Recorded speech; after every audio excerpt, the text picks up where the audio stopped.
Good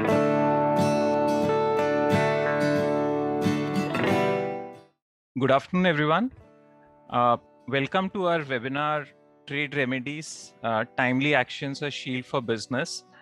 This is our first webinar on international trade laws, a very important subject, and it's a new practice line which we as a firm have added recently.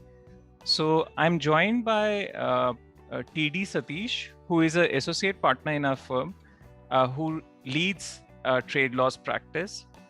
So trade laws basically comprises of various measures.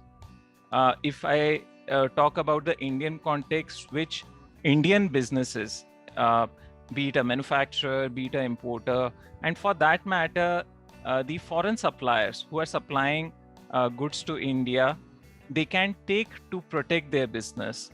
The purpose is to take care of situations where particular goods are being dumped into India at cheaper prices. There's a sudden spurt in imports, etc., etc.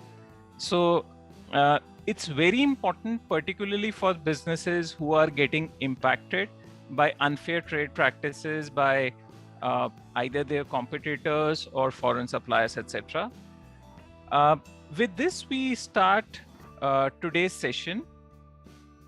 So in today's session, we'll be discussing the background, what are the tools which are available, different measures, how does it impact your business, FAQs, general questions which are there in people's mind, and lastly, way forward. So starting with background,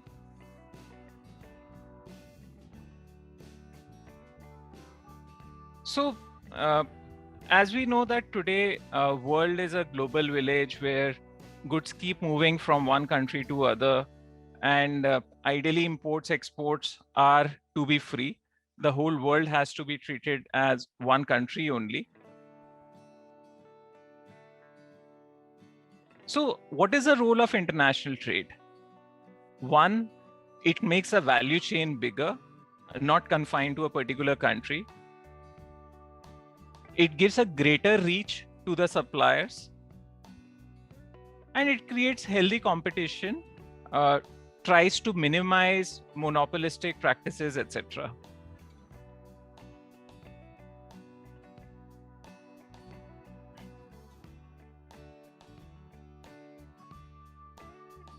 What hampers international trade?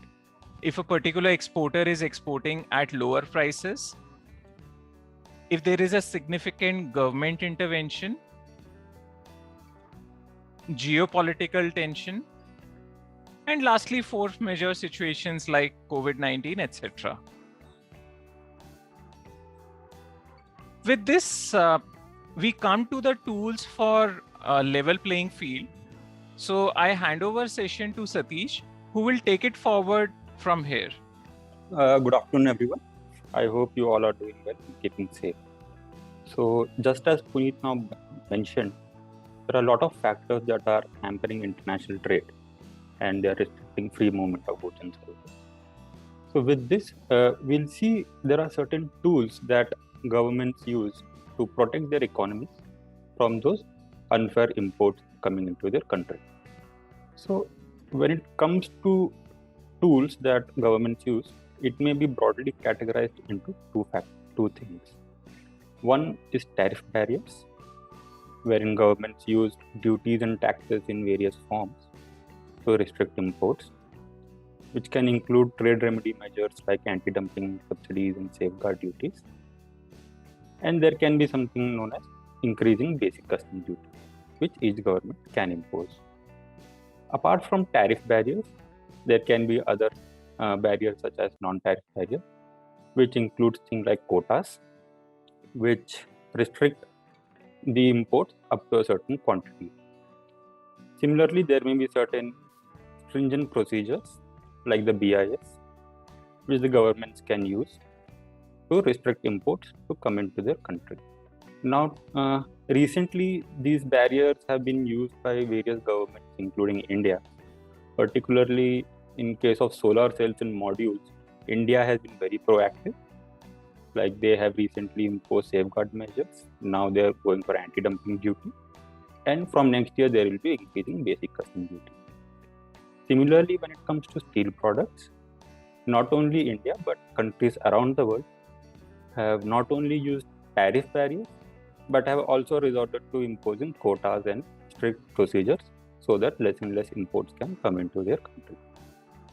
Similarly, in respect of auto parts also, many of the countries, including India, have been imposing duties on many of the automotive parts and restricting their imports into the country. Now with this, we'll move to trade remedy measures and a brief history as to how it evolved over time. So it started soon after the conclusion of the Second World War, when there was political and economic stability that was slowly achieved. Thereafter, in 1947, GATT was established, wherein all the major economies agreed to a general agreement to regulate their trade amongst each other. Thereafter, a lot of negotiations and discussions took place. In 1982, India, for the first time, brought about a legislation to give effect to trade remedy measures by making an amendment in the Customs Tariff Act. In 1985, it was further amended and the provisions were aligned with GATT. It was not up to 1992 that India conducted its first trade remedy investigation.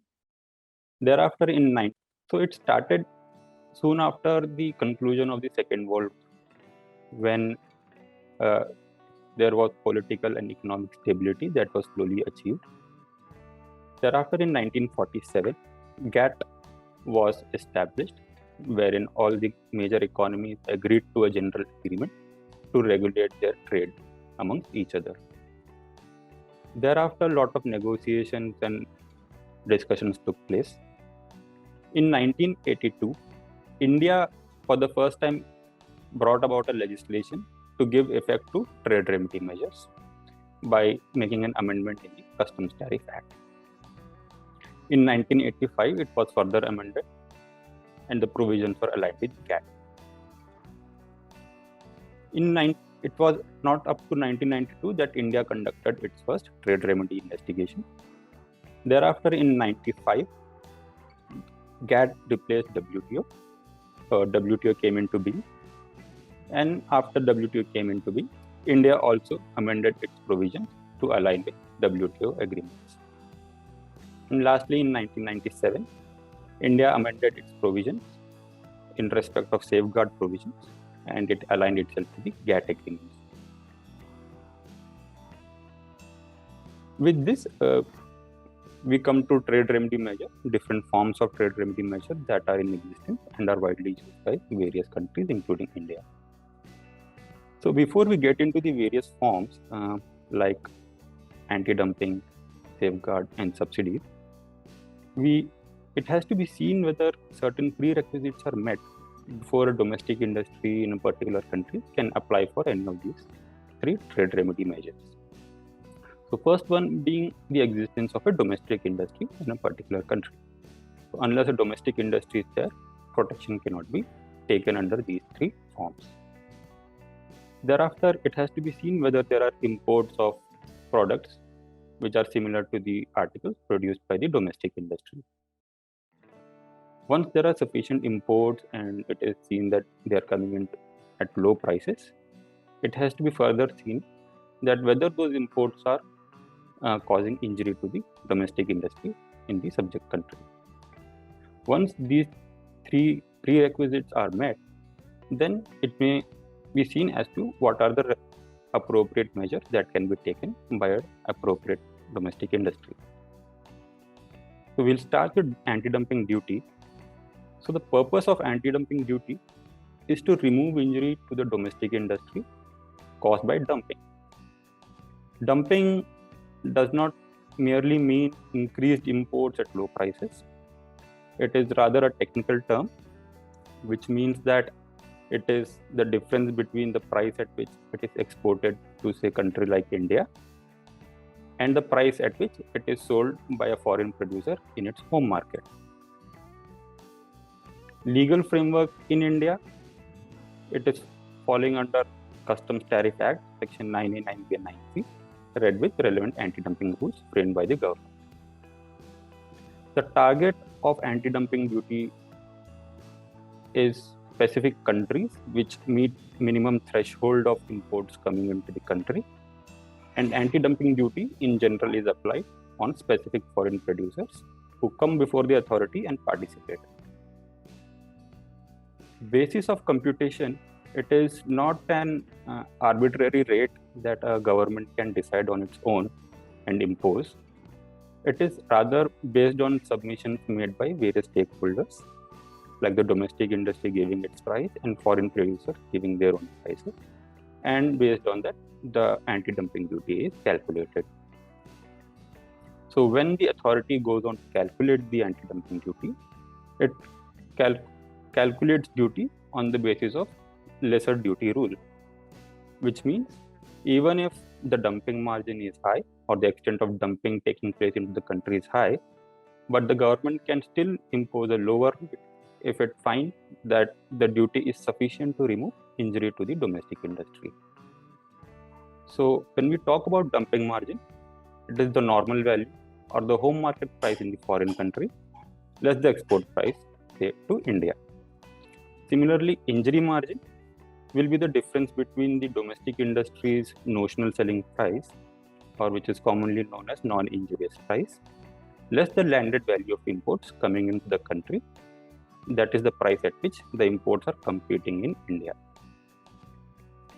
And lastly, the period of levy in respect of anti-dumping duty is normally 5 years, and it can be extended upon review for a further period of 5 years, where the authority concludes that likelihood or recurrence of dumping and injury is possible if anti-dumping duties are removed.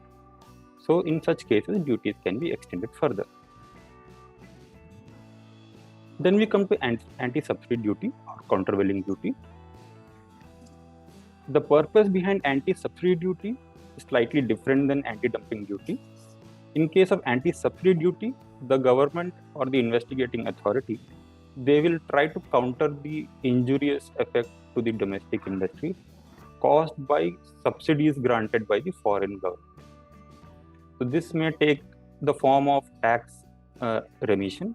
It may be a duty remission, duty is not paid, lower interest rate, or it may be cheaper availability of input, land and utilities. So it may take any form. Legal framework remains more or less the same, with the only difference being anti-dumping rules are replaced by anti-subsidy rules. Target remains the same, similar to the anti-dumping investigations. Basis of computation, the authority will compute a subsidy margin, which is usually a percentage of financial contribution received by the foreign producer from the foreign government upon relevant turnover, which may be export turnover or total turnover, as the case may be. Lastly, the period of levy will again be 5 years, and it's similar to anti-dumping. It can be extended upon review for a further period of 5 years. Then lastly, we come to safeguard duty. Safeguard duty differs from anti-dumping duty and anti-subsidy duty in the sense that the authority only has to see whether there is certain increase in imports, which the domestic industry did not expect, and the domestic industry now requires time to structurally adjust itself to meet import competition. It is necessary to also note that in safeguard duty investigation, the imports may be coming in at fair price as well or an unfair price. So the relevant factor here will be only volume of imports. Legal framework will be Section 8B and 9C of Customs Tariff Act, read with general safeguard rules. Apart from general safeguards, there may be also a safeguard investigation pursuant to specific FTAs entered into by India against specific countries like Korea or Japan or ASEAN.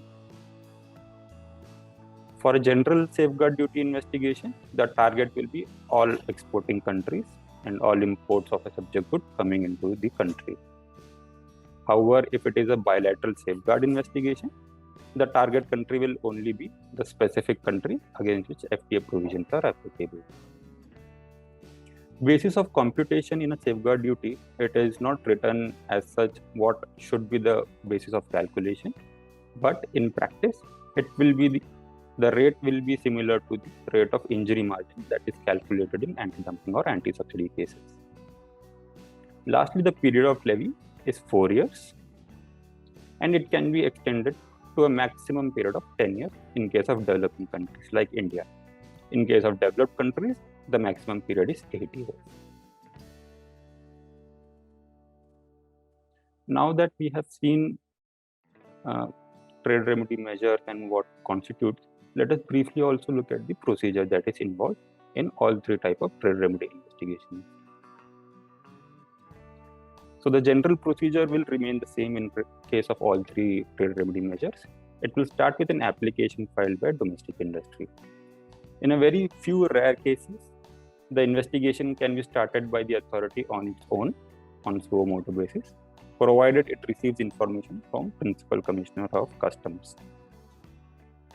Once the application is filed by the domestic industry, the authority will prima facie satisfy itself as to the accuracy of the information provided with respect to either dumping or subsidy and injury, as well as increased imports in case of safeguard investigation.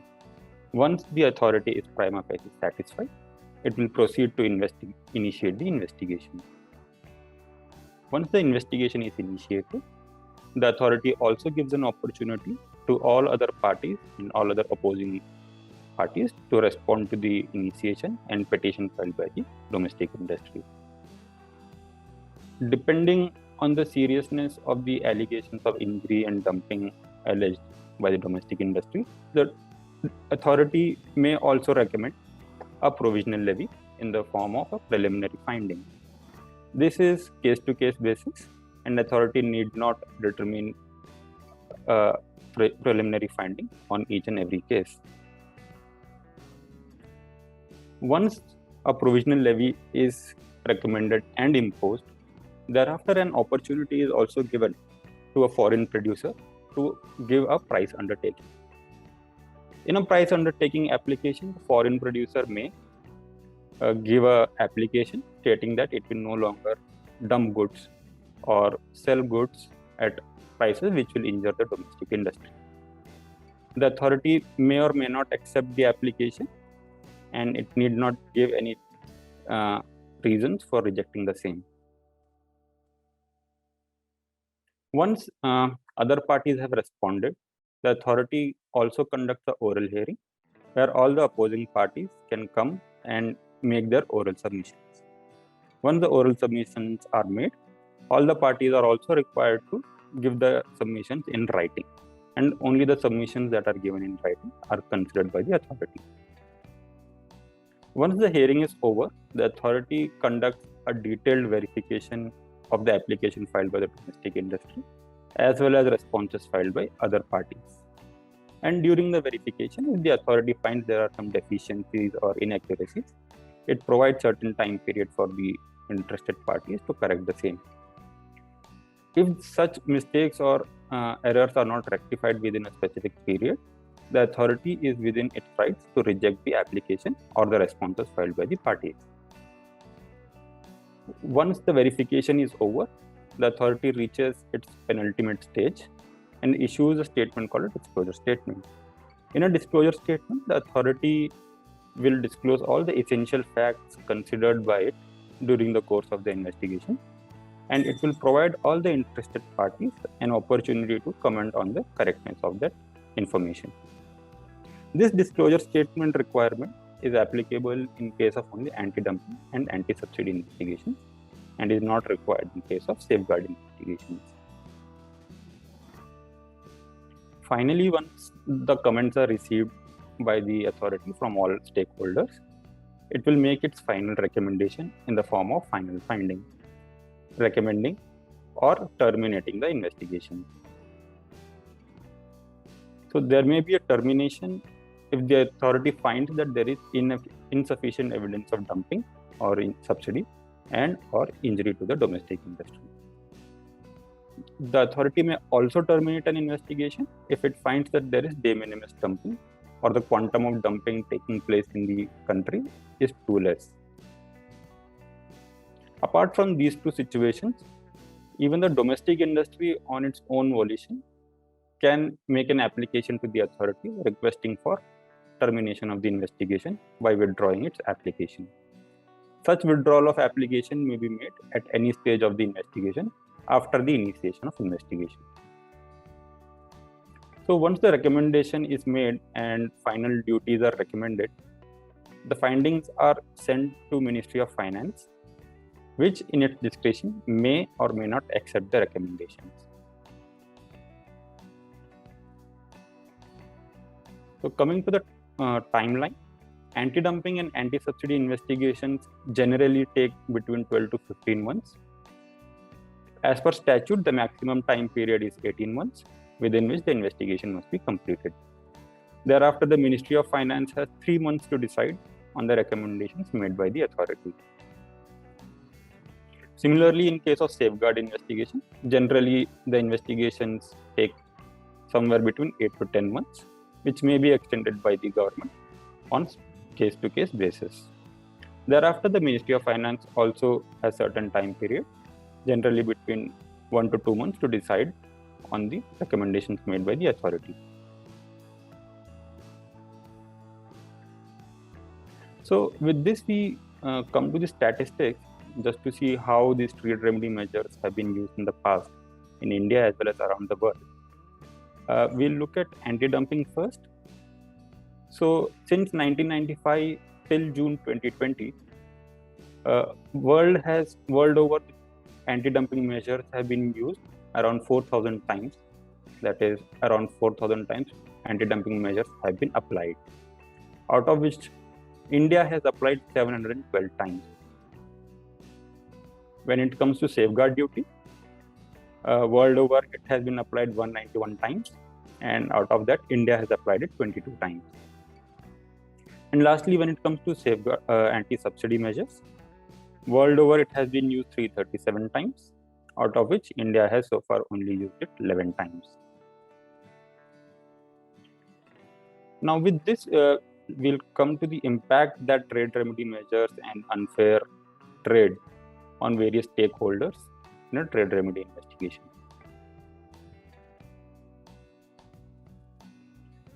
So when it comes to trade remedy measures, the impact of unfair imports or trade remedy measures as such can impact you as a domestic industry. It can also impact you as an importer of goods, as well as a user of or customer of goods. And lastly, you can also be an exporter of goods, and it may impact you. So we'll take this one by one and see how it can affect you and how trade remedy measures can aid you. So when it comes to domestic industry, let us take an example of a tire manufacturer in India. So as a tire manufacturer in India, the manufacturer may be under price pressure due to cheaper imports coming into the country.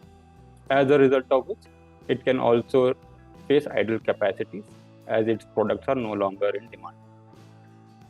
There may also be a situation where the domestic producer faces a decline in market share and resulting in higher losses and even possible shutdowns in future.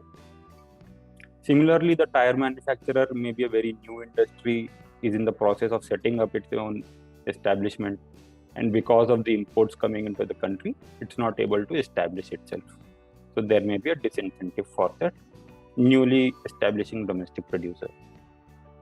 So in such situation, what a domestic producer can do? It can apply for a trade remedy measure, which will result in removal of untrade practices committed by imports into the country.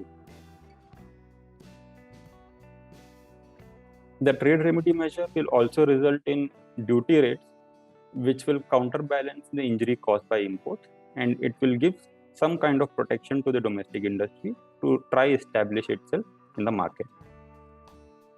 Further, the duty rates that are applied are for a longer duration of time, usually for a period of 5 years in case of anti-dumping and anti-subsidy, which gives sufficient time period for the domestic producer to stabilize itself.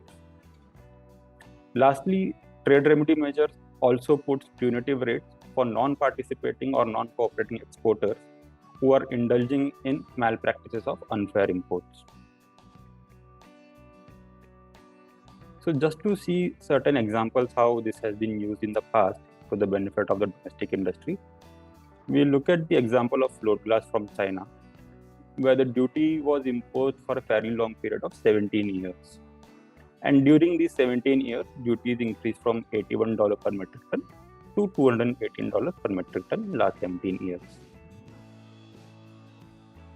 Similarly, in case of PVC suspension case, the duties were initially imposed in 2007 against imports coming from 8 countries. Subsequently, in a review, it was found that one of those countries, Korea, was no longer dumping or causing injury to the domestic industry, and therefore the dumping effects from Korea were removed. Thereafter, another review was conducted after 5 years, where the authority found that 5 more countries have stopped dumping or stopped causing injury to the domestic industry. So this way, the domestic industry got ample protection, and it was ensured that most of the countries stopped dumping or stopped causing injury to the domestic industry. With this, we move to the impact on importers and users. So let us take an example of the tire manufacturer himself. So while the tire manufacturer is making tires, it may also be in need for certain inputs for which there may be a limited capacity in India. So he may be affected by, say, monopoly amongst domestic producers of such inputs, who may also have very limited capacity. And even those domestic producers, to safeguard themselves, may apply for a trade remedy measure. So in such cases where limited capacity is there, and even those domestic producers want protection for their inputs, trade remedy measures can affect you as an user of goods. So in that case, what you can do? First is to participate before the authority. It is very necessary that you come before the authority. You give all the information that is relevant and that must be considered by the authority to take a holistic perspective of the entire market situation. So unless a user or an importer comes forward and brings to light new facts and evidences, the authority may be inclined to only accept what the domestic industry says. So once that happens, the authority may consider your submission, take into account what all evidences you have provided. And there have been cases where active participation has ultimately led to termination of investigation or non-levy of anti-dumping duties by Ministry of Finance. Apart from this, the importers and users also have an opportunity to come before the authority and seek an exclusion for certain product types that the domestic industry does not manufacture, but are still subjected to anti-dumping investigation. And lastly, what a importer or a user can do, since they have or they may have future medium to long-term arrangements with the foreign supplier, they may insist upon the foreign supplier to also come before the authority so that they are able to get a lower rate of duty and benefit from this investigation. So just to see a few case studies as to how importers have benefited in the past, there have been 2 cases, one relating to DMF from Saudi Arabia, another being penicillin G and 6-APA, where domestic industry had limited capacity and there was a huge demand-supply gap. In such cases, even though duties were recommended, but they were ultimately not imposed because of the user industry interest. Now, lastly, coming to the impact on the exporters. So let us continue with the same example. The tire manufacturer in India now wants to export the tire out of India into other countries. So one of the issues that it will face is to finding ways to expand its presence in international market. But at the same time, it will also have to compete with best exporters from around the world as well as its own country. And similar to what domestic industry faces in India against imports coming into India, foreign producers in other countries may also face the same situation when goods are exported from India to their country, and they may also apply for anti-dumping duty or a trade remedy measure. So in such cases, what an exporter can do? The exporter should again participate before the relevant authority in foreign country, because as a result of that participation and submission of the information, such exporter can get lower rate of duty. And lower rate of duty will certainly mean higher market access when compared to competing exporters from around the world. Timely and effective participation is also important for an exporter, because in case of non-participation or ineffective or untimely participation, the authorities are within their rights to reject your responses and apply a punitive rate, which makes or even closes the export market for a considerable period of time. Lastly, the trade remedy measures also have a provision where a new shipper who has not exported in the past but wants to now export but is facing the prospect of high rate of duty can come before the authority and make an application stating that they have not exported in the past and they wish to be granted a separate rate of duty. So in such cases, an exporter can come before the authority and make such an application and get an individual rate for itself. Now let us look at some case studies that have happened recently. One relates to wind towers from India, where the US investigated and it determined a rate of 3.74 for the sole cooperating exporter from India. But when it came to non-cooperating exporter, the duty rates were 397%. Similarly, when India also investigated on imports of NBR from Korea, it determined a rate of 47 USD per metric ton for the cooperating exporter. And in case of non-cooperating exporter, it was 327 USD per metric ton. Now, as regards new shipper, there have been cases in the past, like vitrified tiles from China here, where 6 producers from China, they got lower rate of duty subsequently, and most of them got nil rate of duty. And lastly, when it comes to rejection of responses, it happened in a case of metallurgical coke from China conducted by India, where even though the producers filed a response, but they committed the mistake of not making the exporters to also participate and file their responses as well. As a result, the authority determined that even though producers participated, but since exporters could not participate, the export chain could not be completed. And as a result, entire response was rejected and punitive rates were applied.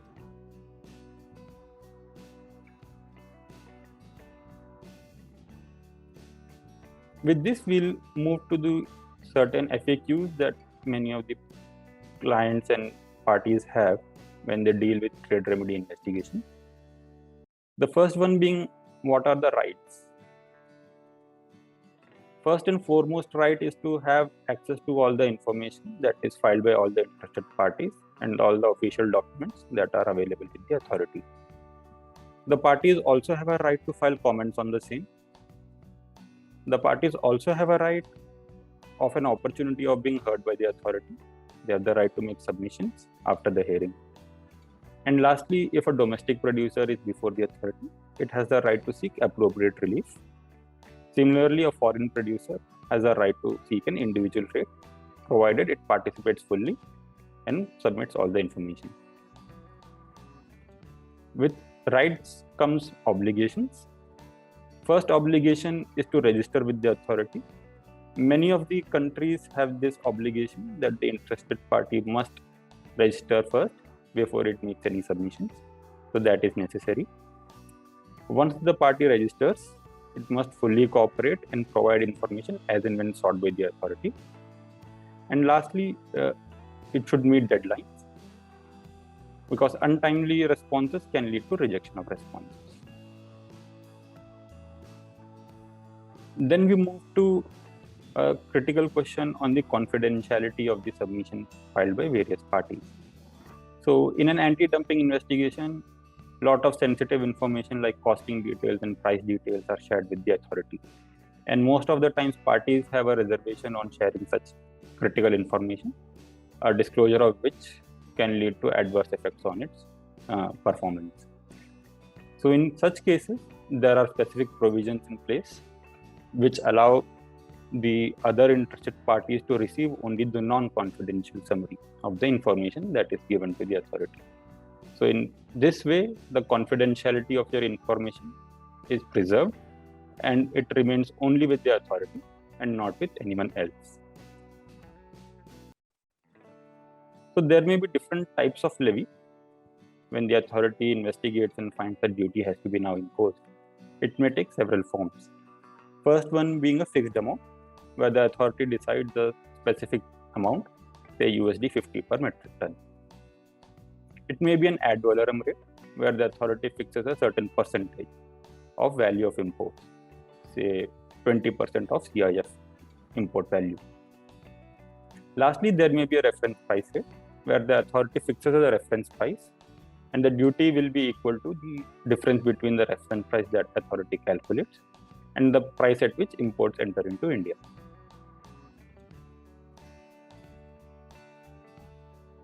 Now, there may be a question where a provisional duty was imposed and thereafter the authority also comes up with the final duty.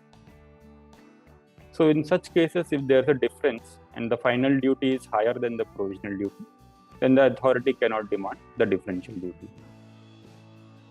Similarly, if the final duty is lower and the provisional duty was higher, the importer is entitled to the refund of excess duty paid. So now there may be a question as to, once the duty is now imposed, what other alternatives does a party have? First one being filing an appeal with the CISCAT in a time-bound manner, which is 90 days from the imposition of duty. This may happen if the interested party is not satisfied with the recommendations made by the authority. Secondly, the interested party may also seek a review with the DGTR or the investigating authority. This may either be a midterm review, where after 1 year of imposition of duty, the interested party may come before the authority and seek a complete review again, or a specific review limited to certain aspects of the investigation.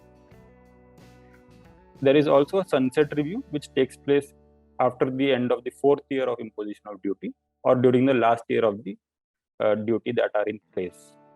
In sunset review, the authority examines whether there is a need to continue the duty further and whether there will be a likelihood of dumping an injury if the anti-dumping duties or trade remedy measures that are in force are seized. There may also be a name change application, which normally applies in case of a foreign producer, where anti-dumping duty was imposed in name A and subsequent to imposition, the name is changed to name B. Lastly, there may be a product scope review. In a product scope review, the interested party may come before the authority and seek an exclusion of certain product types which are not manufactured by the domestic industry and are different to the articles that are on which anti-dumping duties or trade remedy duties are in force. And this year, India has also made a provision for anti-absorption reviews. This review, even though sections have been put in place, there are no no rules in place. So therefore, it will take some time for the authority to initiate such reviews.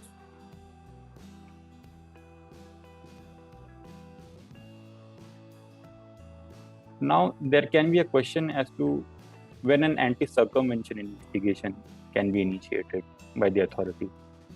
So, circumvention takes place when the foreign producer resorts to change in the characteristics of the product without making substantial value addition in that product, or it starts to reroute the product or start assembly in other countries and then exports to India, just with an intention to avoid the duties that are put in place.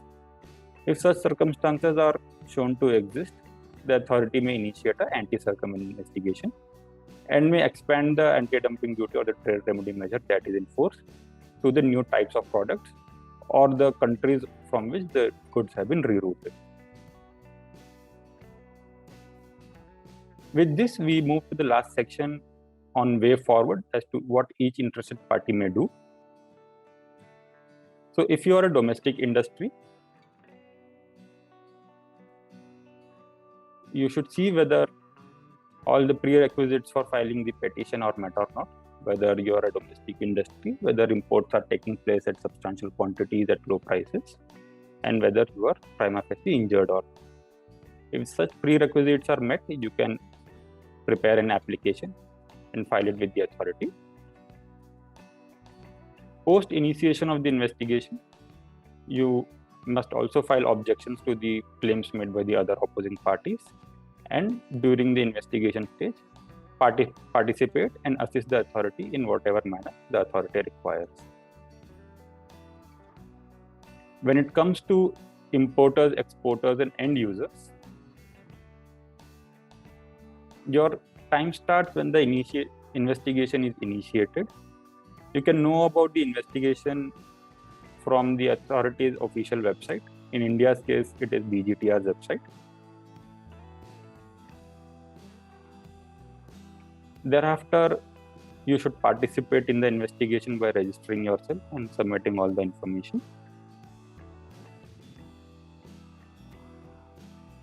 You should also request for a hearing, even though in India's case it is automatically granted. In other countries, you must specifically request for a hearing. And lastly, you should also assist the authority during the investigation stage and provide all the information that is sought by the authority.